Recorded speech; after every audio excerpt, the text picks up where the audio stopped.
the Medical School HQ podcast, session number 80.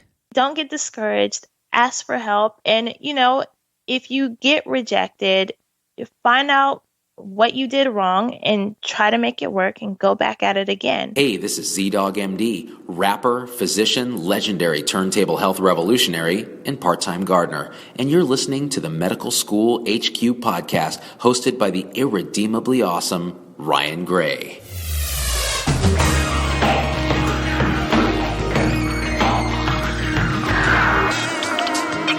Hello and welcome back. As always, I'm your host, Dr. Ryan Gray, and I believe that competition amongst your pre-med and medical student peers is detrimental to becoming a great physician. In this podcast, we show you how collaboration, hard work, and honesty are critical to becoming a superior physician in today's healthcare environment. Welcome back. Welcome back. How are you doing?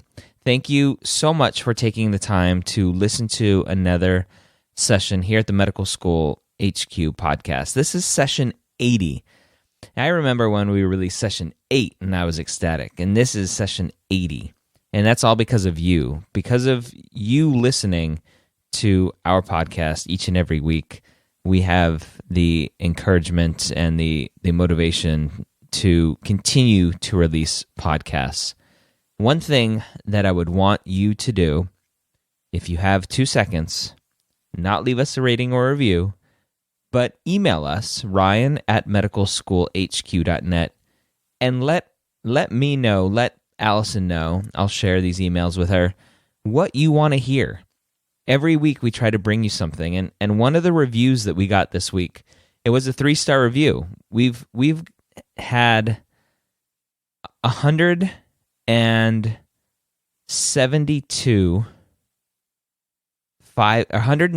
5-star reviews, 1 3-star review, and 1 2-star review. The 3-star review came in this past week, and it said hit or miss. And it was by, I'm not even going to mention the name because it doesn't matter, but it was a very honest review, and I appreciated it, and it's true. Hit or miss. It talks about how some of the podcasts are good, but it varies depending on the stage that we're in, that you're in, and that's true. Here at the podcast, we try to give you information from soup to nuts, as they say. We try to cover the pre-med path. We try to be motivational and try to give some encouraging stories like the one you'll hear today. We try to give you some of the nuts and bolts from behind the scenes from admissions committee members and deans. We try to talk to physicians about what life is like on the other side.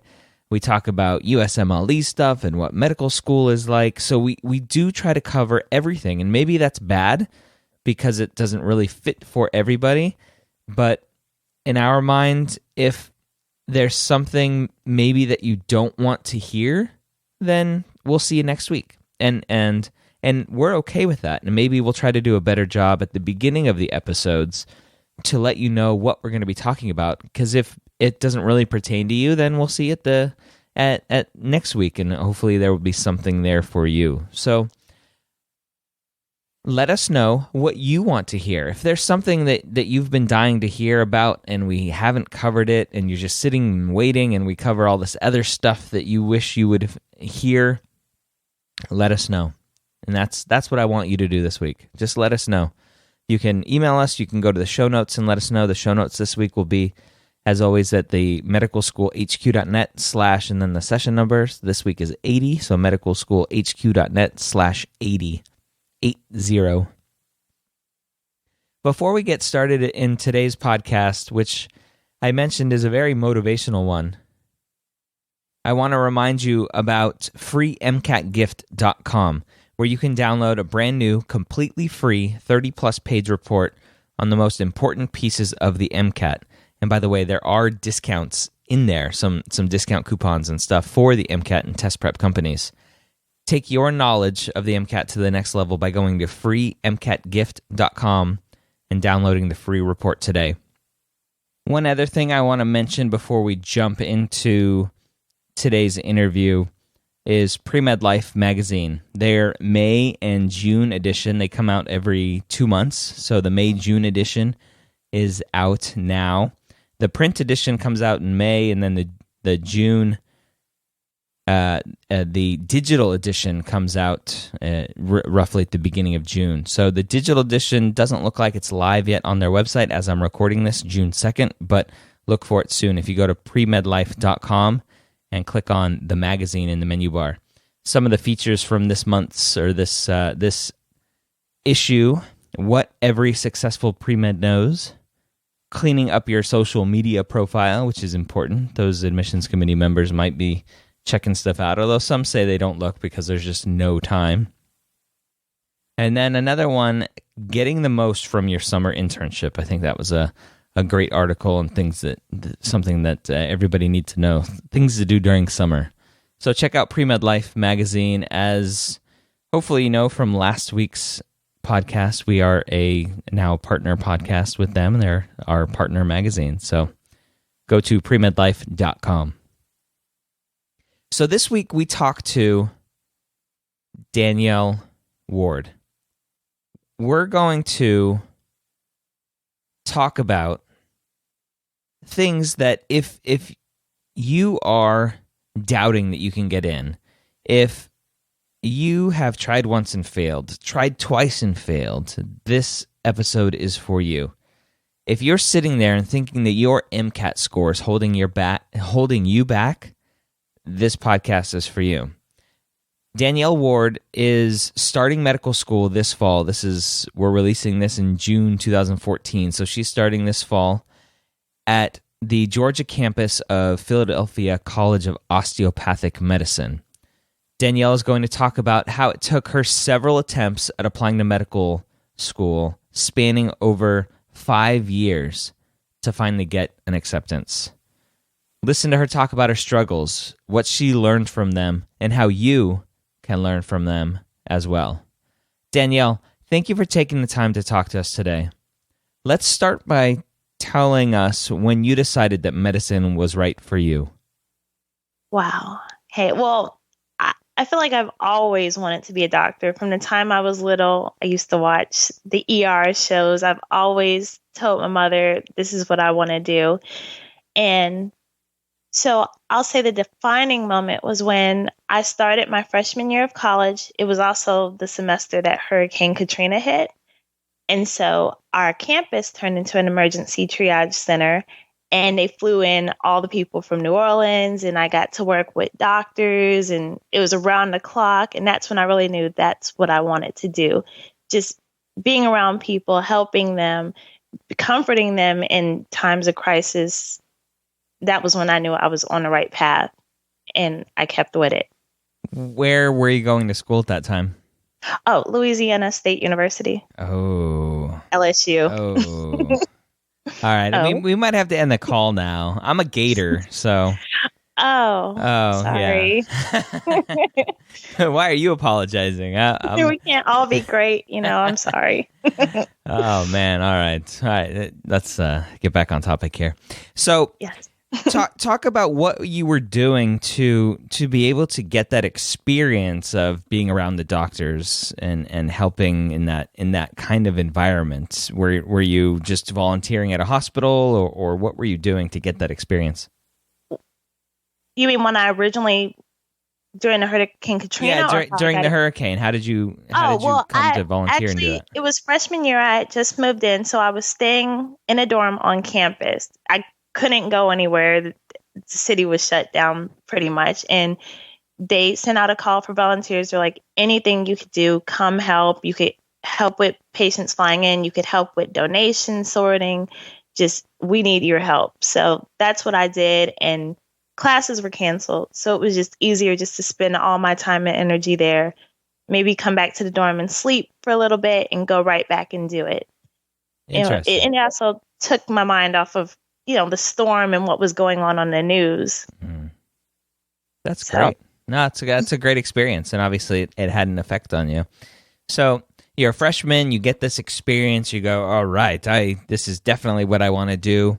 How did you kind of take that experience and kind of move forward as an undergrad? Did you declare immediately, I'm pre-med and I'm going to take all these classes? Well, coming into undergrad, I knew I wanted to be a doctor. I had specifically chosen LSU. I had mapped out my 4 years of classes. I came in as a chemistry major, but ended up changing it to biochemistry along the way. But I always had my classes centered on the fact that I wanted to go to medical school. So in addition to that, I joined organizations that were centered around medicine or volunteering, just to get myself out there, do community service, and show that I had the interest in becoming a physician. Okay. How is LSU with their pre-med advising office? I mean, all pre-med advisors, they try to give the best information they can, but I've found in my experience that a lot of them tend to be discouraging. If you don't have the perfect 4.0, it's, well, you should choose another career option. And so from my experiences, I avoid pre-med advisors like the plague. Yeah, and that was my experience, and kind of why I do what I do with the podcast and the website and everything else is I was told back in 99, 2000-ish, when I was in college at the great University of Florida, that because I was a white male, there was no chance of me getting into medical school, so I shouldn't even bother applying. Well, I've had that from the start. And then especially after having my child, I dealt with a low GPA. Then there was a low MCAT scores. So it was always look for another path. Even when I started grad school, the pre-med advisors there were like, why don't you choose something else to get into? But this is what I want to do. And I don't take no for an answer. Let's talk about some of those other challenges that you've had along the way. So you just mentioned you have a child. You had her or him? It's a girl. A girl. You had her. I have a 10-week-old right now. So. Oh, congratulations! Thank you. I'm very tired, so if I misspeak, I blame it on her. I understand completely. So you had a girl during your undergrad years? Yes, I gave birth to my daughter the fall semester of sophomore year. Okay, so very early on. Yes. And you just mentioned low GPA. How did that affect your GPA? Well, actually, I'll go back. Coming into LSU, when I was in high school, originally, my senior year of high school, I skipped it to go to the university. So I did not know that taking undergrad classes as a high school senior always stay on your transcript. It was also my senior year. So I kind of had fun a little bit, didn't take it as serious. So I actually came into LSU with a set slightly lower GPA than what I wanted it to be. Interesting. And then after I had my child, well, the semester I had her, I was taking 19 hours. Everyone says when you have a kid, you won't be able to study. So in my mind, I was like, I'm going to take all the hard science classes I can right now. So when she's born, it will be fine. But being pregnant, about to give birth, and trying to take hard science classes is not the smartest idea in the world. So my GPA took a really bad hit. Okay. And then also, dealing with a child and their habits and taking care of them and going to class. It's not the greatest thing. Yeah, that had to be a huge challenge for you. At any point during that time, did you feel like giving up or stop being pre-med and figure something else out? No, my biggest fear, most people back then would say, why don't you just take off? But my fear has always been, if I take off, I won't want to come back. I've seen so many people who say, oh, I'll just take off and come back, and they never come back to finish school. I know that's not in my nature to quit, but I just didn't want to give myself an option to have that. So, after I had her, took a week off, got right back into school because that finals coming up, and kept going.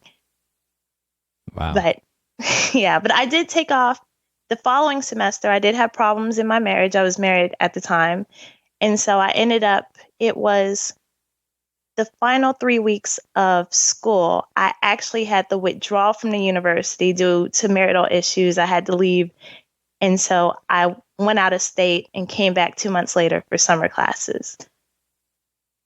So it was a lot going on. That is a ton going on. And yet you kept pushing through. You were determined to become a physician and get into medical school. So let's talk about finishing up your undergrad and studying for the MCAT and taking the MCAT. How did all of that go? Let's see. The first time I took the MCAT was in 2008. And when I registered for it, there weren't any available slots. And my parents have always lived 5 hours away, at least from me. So I registered for the exam in Tupelo, Mississippi, which was an hour away from where my mother was staying. I drove 5 hours there, dropped my daughter off, then drove up to take the MCAT, exhausted. But studying for that, my daughter was still a toddler at the time. So with going to school, plus I worked 2 jobs all through undergrad, and then taking care of her and studying. I think studying kind of went on the back burner with classes and the child and work. Yeah. So I didn't do too well the first time. Too well. What'd you get? My first score, I believe, was a 21. It's a 21. Okay. Yes. And sorry. Go ahead. Actually, on all my MCATs, I just never was able to get that high score. I took the MCAT 4 times, and the highest score I've ever made was a 22. So. All right, and we'll get into that. I definitely want to pick your brain about why that is. But looking back now, for your first MCAT, obviously working 2 jobs, going to school, being a mom, which is obviously the ultimate job, and studying for the MCAT, looking back on it now, is there anything you could have changed or would have changed to ensure possibly a better score on the MCAT? Obviously, looking forward, we know that you never really did much better on the MCAT, but right. What I would say, what could have changed back then? Maybe I had too much on my plate. Maybe I could have taken less hours. I never took less than 16 hours was the least I've ever taken in undergrad. So I could have took less hours and possibly put in more time for studying. But I mean, I really studied for it. So it's kind of, I look back and I'm like, I could have done something differently, but there's not much at that point with everything I was juggling that I could have added in.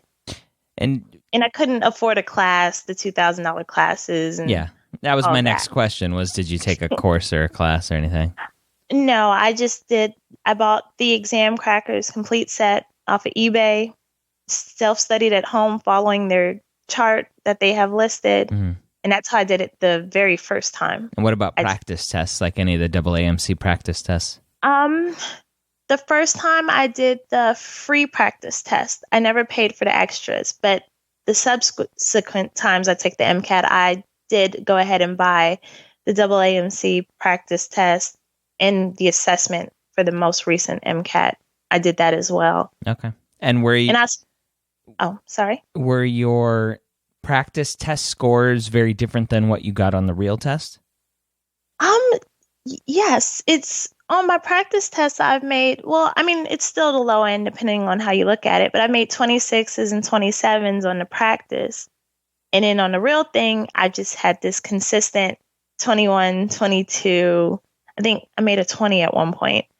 So it's interesting. Yeah. But I also feel like I also burned myself out. I know from my 3rd attempt, I want to say, I studied nonstop. If I was not working, I was studying. And when it came time to take the test, I just didn't want to think about it. I got sick to think about it. So I knew I just burnt myself out. Yeah. And that's expected. Yes. I took it once and never wanted to look at that test again. So I can see where you're coming from there. You're lucky. All right. So you didn't do hot on the MCAT. Your GPA was probably significantly lower than the average. Yes. At that point, kind of everything's saying you're not ready for med school, but you applied anyway. Right. The first time I applied, I don't know what I was thinking back then. I think I applied to 3 schools. I applied all osteopathic my first time. I had my extracurriculars. I couldn't remember half of them. I think I listed stuff from high school. It was just, I wasn't ready. And then, especially with a toddler going in, I don't think I would have wanted to start back then. So, I think I was just on the track to, when I have a goal in my mind, I have to stick to it. So I was like, okay, I have to graduate by this year. I have to enter medical school by this year. I have to be finished with that. So I think that's where that stemmed from, the rush of me applying and doing all that when I had so much going on. Okay. You had this kind of predetermined notion of everything kind of laid out in your mind, and yes, you were determined to keep to that, even though some of the facts were saying otherwise. Yes. And even when I first applied, had I had a good GPA and a great MCAT score, I ended up failing a biochemistry class that was only offered once a year. So I ended up having to extend my graduation date into the fall and not the spring. So it would not have worked anyway. You wouldn't have been able to matriculate in time. Right. Interesting. Okay. So it kind of worked out anyway. So obviously, I'm kind of a pseudo believer in everything happens for a reason.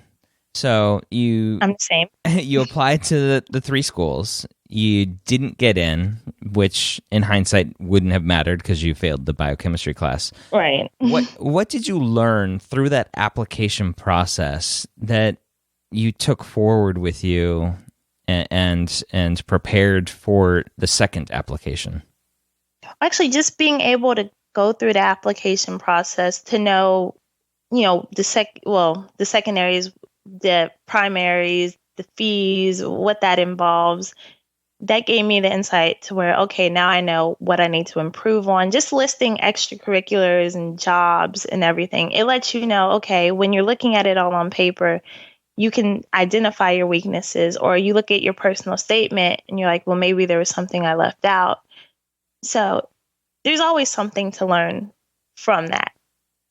I just learned. Were you able to talk to any of the schools and find out from them what was hindering your application? I actually did not talk to any of those schools at the time. I went and talked to some of my state schools last year when I was applying here, and they let me know some things. But that was already after I was in grad school, so it was a different ballpark. Okay. So what happened after you finally graduate from your undergrad? You had applied to medical school once, you didn't get in. How did you figure out how to move forward from that? Okay, well, what happened was I ended up graduating in December. So there was no way I could start really any program in January. I knew I needed a job because I have a daughter. So I saw a research position. I knew I was already doing research in undergrad, but when I graduated, I couldn't fall under the grant anymore, so I had to stop. I knew I wanted to continue with research. I knew I wanted it to be something medically related, so I was looking through research positions. I saw the job where I'm currently at right now.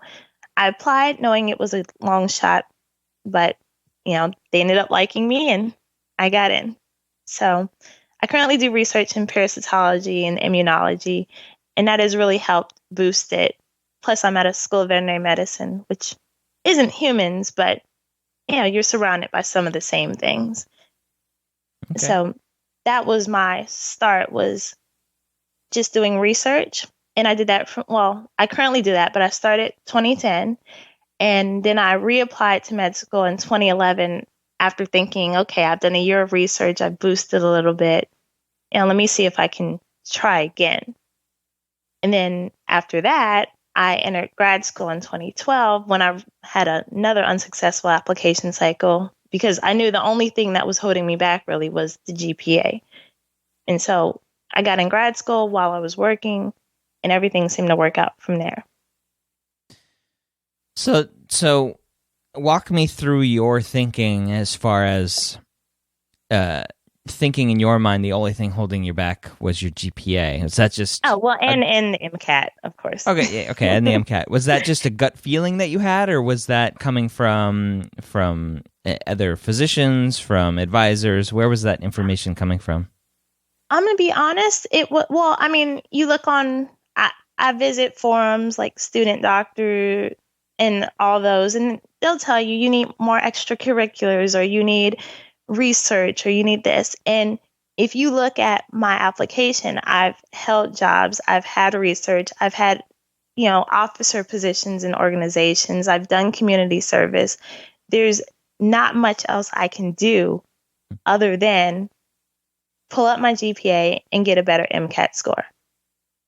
Like I feel like I've literally done everything. And you have a baby. Oh, yes. That trumps everything else.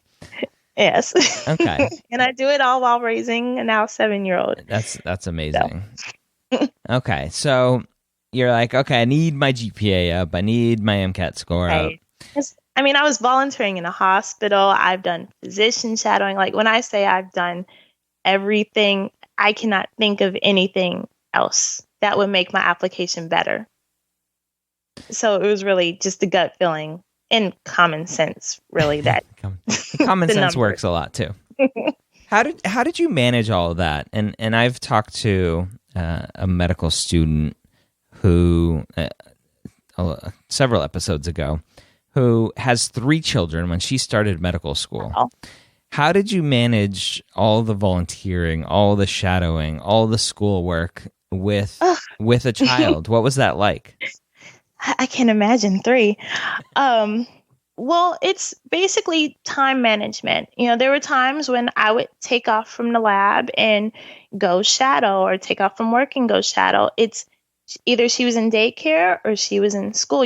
I schedule my time around that. With studying, she has a set bedtime every night at 8:00. So I'll have time with her when we come home. And then when she goes to bed, I study till 1 a.m. It's, we have 24 hours in a day. I might have some sleepless nights, but there's a way to do everything you need to do. So, you make it happen. When you don't have a choice, you find a way to make it happen. And I think that could apply for anybody, really. Yeah. And I'm sure you weren't sitting around watching Game of Thrones all day long and all these other ridiculous shows that are out there. I'm actually trying to catch up on TV now that I have No, don't do it. It's not worth it. Stay away from it. All right, so let's talk about grad school. You got into grad school. What did you study in grad school? I got my master's in biochemistry just because, I got my bachelor's in biochemistry. But my grad school experience is different from most people, in that I did mine entirely online through a program at University of St. Joseph in West Hartford, Connecticut. So with me, I didn't have to go to class. I could still come to work every day, do my research, and then come home and study and do class time on my own time. And so I really like that a lot. Interesting. Yes. And so it took me 1.5 years, but it was perfect timing. Okay. And talk to me, you applied a 3rd time to medical school. I'm assuming your master's bumped up your GPA. Yes, it did. And the funny thing about my master's is that, sorry, I don't mean to change the subject, but for the program that I was entering into, I actually didn't have the minimum GPA required to get into grad school. And so, I talked to the advisors there. They said, we'll put you on probation. You take 2 classes, you pay out of pocket. If you do well in those, we'll let you proceed. And I did. And then it took off from there. So, good. Even going into grad school was a challenge. But I think that the ultimate story here is that you figured out what you needed to do and you made it happen. And I think a lot of people sit back and wait for things to happen to them. And you are the exact opposite. You went out and got your research job. You went out and got this master's and got into this master's program without even meeting the minimum requirements to take the master's or to be enrolled. And so I think that's a great story here is you went out and made things happen for you and didn't sit back and wait for it to happen to you. Right. Well, I'm a believer in a saying, closed mouths don't get fed. If you want something, you go out and get it. If someone tells you no, you find a way to get it anyways. I'm stubborn. That's okay. It tends to work out for me. It might take longer than what I expect, but I keep going for it. It's not in me to give up. Good. So let's talk about your third application into medical school. So you applied in 2008. And then you applied in 2011? Yes. And in my third, it was my final time. Third and final. So yes. Talk about the third application. What you think was the ultimate change in why you got into medical school this time? Okay. Well, the funny thing is I applied broadly, thinking that was the magic answer. But it's funny because the school that I'm accepted to, Georgia PCOM, was one of the first schools I ever applied to, and they had previously rejected me. Thought I had no chance, but I was like, I really like the school. I'm going to just apply anyways and see what happens. But for the third time, I had the research, the publications, been volunteering in the hospital. I'm still staying active and doing everything I need. And then on top of it, I had my graduate GPA, and then I retook the MCAT, didn't do as well. I managed to bring my physics score up 1 point, which is what I was told by when I went to my state school advisor. I asked them, what can I do? They were like, at least try to get the physics up to a 7. So I managed to do that, but I still had lower scores. Sorry about the sound. That's all right. But yeah, I'd say the magic has to just be the grad school GPA. And what was your grad school GPA? A 3.7. That's 5. Pretty good. At that point, 0.05. I'm not going to be cheated out of that 5/100ths. That's awesome, and obviously a huge leap above your undergrad GPA. Now, my question for you, and probably what a lot of listeners are thinking is, but it was an online school. Did you get any pushback from any of the medical schools about the fact that it was online? When I went to my state school, I brought him the information from the school. I showed him the courses. He was like, wow, these are really hard courses. But he was like, we're not big on online classes. But I think I don't know if it's a Southern thing where they're not really into online courses, because up north and in other places they have it.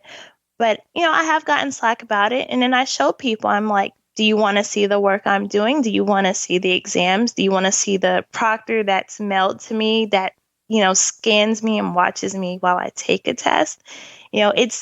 Online classes are actually, I found they were harder to me than undergrad classes. And I think the problem in undergrad was that, I didn't have that accountability. I didn't have to constantly be in class. No one knew if I was showing up. Whereas with online classes, you have to have discussion boards every week. You're writing 5-page essays minimum weekly. You're doing, like formulas, and it's not as easy as people make it out to be. Do you think that helped with your GPA, the fact that it was a little bit more structured? Well, I'd say the fact that helped with my GPA was I knew this is my last shot. I have to do this. So I put in my everything into studying. I actually bought the textbooks, which in undergrad, I rarely ever bought a textbook. But grad school, I have all my textbooks. I would read it. I would email the professor if I had a problem. We discuss it. So while I did like the structure, I'm already a structured person to where if I know I have something coming up, I'm going to plan for it. I plan everything out in advance. So I wouldn't say the structure really helped, but I'd say the thing that helped most is me learning that I'm an independent learner. I don't learn from attending lectures. When I'm forced to look up answers and have a book in front of me, that's how I learn best. I can't just stay and stare at a PowerPoint and expect to absorb it and it comes. Yeah. And so my learning style is independent. And that's very important to know, and something that hopefully you carry forward into medical school. Is your learning style, and be aware that medical school, your learning style may need to change because it's going to be different material. It's going to be at a different pace. And so be flexible with that learning style. It's something that I think every listener needs to be aware of too, is that everybody learns a little bit differently. And as you progress through the ranks of undergrad and a graduate school or post-bac and then medical school, is that learning style may need to change. Right. And I've learned a lot about my learning style, but I am open to study groups and everything that will come with medical school. So tell me what you felt when you got that acceptance letter. It was... But besides tears coming out of your eyes, I'm sure you felt the tears. Well, I mean, I felt tears just from getting an interview. No, and that's good. So it was your first interview as well? This application cycle? It was so funny because it got to a point that every time my phone would ding, because I have a separate email that I use for applications, I would just automatically assume it was a rejection. So I remember in the morning I got the interview, I heard it, I'm like, oh gosh, here's another one. And, I had just met with the pre-med committee in my grad school. The week prior, we had a Skype interview and they said they would not write me a letter, due to my undergraduate GPA. So, and that's one of the biggest, and I'm sorry, I'll interrupt you there, but I hate pre-med committees because of that. Yes, it was, we had the interview and we spoke for an hour, all for them to say, well, because of your undergrad GPA, and it's like, I'm in grad school, I'm in your school, you see I'm doing well. Yeah. So it was interesting. Plus, so I had that meeting with them where they rejected writing a letter. And then I also had gotten my final MCAT score back the week prior. So I was just like, more bad news is coming. Let me hurry up and read this email. And I saw the interview and I was like, wow. So it was a great day, especially, the location of the school, it's in Georgia. I have family there, which would be great with my daughter. I was just ecstatic. And so when I got the acceptance, which I got an emailed acceptance 3 days after the interview, I was just blown. I think I ran around. I was at work. I ran around telling everyone. It was a good day. That's awesome. and obviously you worked extremely hard to get to that point, and you deserve that the acceptance. Yes, and I'm prepared to work even harder. Yes, and you will work harder. So I want to go back and briefly just talk about your MCAT scores, and why you think your MCAT scores never budged. Well, I would say from the most recent ones, not the one I took in 2008, I found that as a biochemistry major, when you're taking classes like intermediate organic chemistry and, just the higher up science classes, with the MCAT, it was easier for me to look at a question and overthink it to the level at which I was taught an advanced level, where as you're just supposed to think the simplest, purest terms that you learn in an introductory course.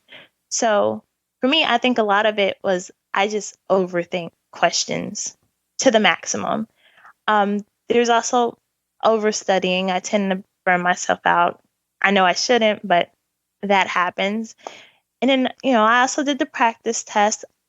Another problem I realized was I would do content review constantly, but when I started just doing pure practice problems, I found that my practice scores would go up a little bit, but I didn't discover that until my final MCAT just a few weeks prior.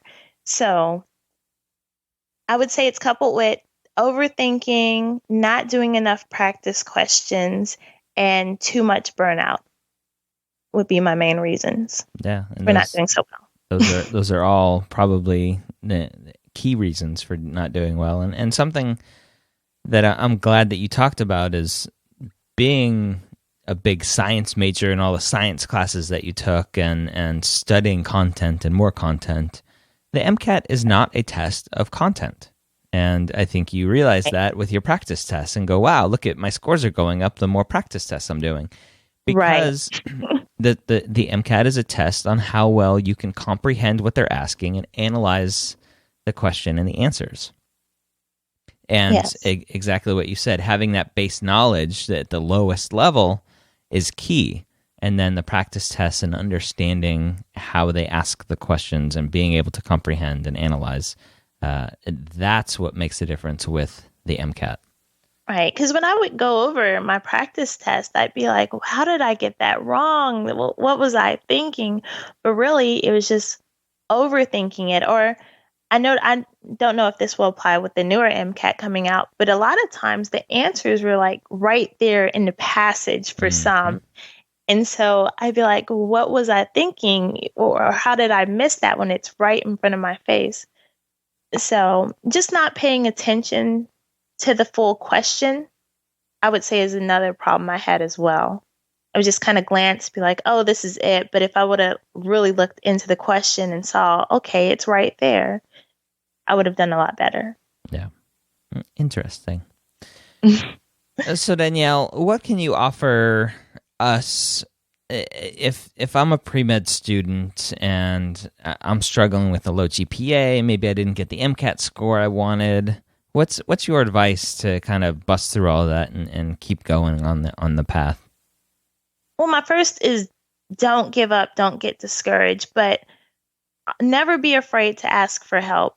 You know, if you're struggling with a concept, find a professor, find someone who can help you with that. Also, a support system is key. That's something I didn't have going through undergrad that I have now, that I realize it makes a world of difference when you have people you can talk to or who will come help with your child so you can relax or study.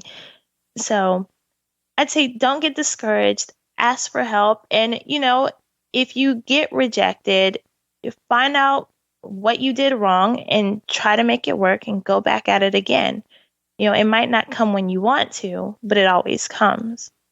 And everyone's talking about, oh, I'm too old to do this. But really, if you look at it, once you become a physician, you're going to practice for 20, 30 years anyway. So it doesn't matter if you start at 22 or 32 or whenever, you're still going to get those years in. So don't rush, be patient, don't get discouraged. I love it. What do you hope your future holds as far as what kind of medicine maybe you see yourself practicing? I actually really love surgery. It could be because I've always shadowed surgeons. I'm keeping my options open as to what type because I heard everyone changes their mind along the way. But I know that I really want to cut in a non-crazy sounding way. So. That's the answer I give people. They're like, why'd you want to go to medical school? I said, I like to cut people. Yes, I just want to cut. Like even now at my research, when we do surgery on animals sometimes, I love it. I'm like, I can't wait to do it on humans. So I'm keeping my options open, but I would love to go into surgery. Awesome. Well, thank you, Danielle, for sharing your story for all of us to kind of learn a little bit more and be motivated by your story to help others out there kind of continue on their path. Well, thank you for having me. Wow, what a great inspirational story. As I mentioned at the beginning, if you've been struggling in your mind about whether or not your MCAT score is good enough, if your GPA is good enough, what if you applied last year and didn't get in and now you're going to apply again, and what do you do? Danielle's story is the perfect example of perseverance and the fact that if this is truly what you want to do, then you figure out what you need to do and you apply and you find out why you didn't get in and then you fix those mistakes and then you apply again. And that's what Danielle did. Took her 5 years applying 3 times, but come August, she can call herself a medical student, and that's amazing. So congratulations, Danielle. I do want to mention a couple 5-star reviews that came in, and I greatly appreciate those reviews. I did mention the 3-star review earlier, which was a good, honest review. But Sam, SKLUAF, these crazy names, says, thank you. So great as a pre-med to have a resource like this. I feel much more confident about my path from listening. Thanks so much. And we also got a review from France. Grande resource, great resource. He actually wrote it in French and then wrote an English version as well. That's awesome. So thank you, Matthew Wood from France, for that review. If you have any comments about anything that we talked about or any questions about anything that we talked about in today's episode, go to the show notes, medicalschoolhq.net/80, and continue the conversation there. You can also say hello to us on Twitter. I am at medicalschoolhq. And you can shoot us an email like I had mentioned at the beginning. Let us know what kind of information you want to hear about, or if you have any general feedback for us, or anything for us. If you have a question, let us know. I am Ryan at medicalschoolhq.net. I hope you got I hope you got a ton of great information out of this episode today. But more importantly, as always, I hope you join us next time here at the Medical School Headquarters.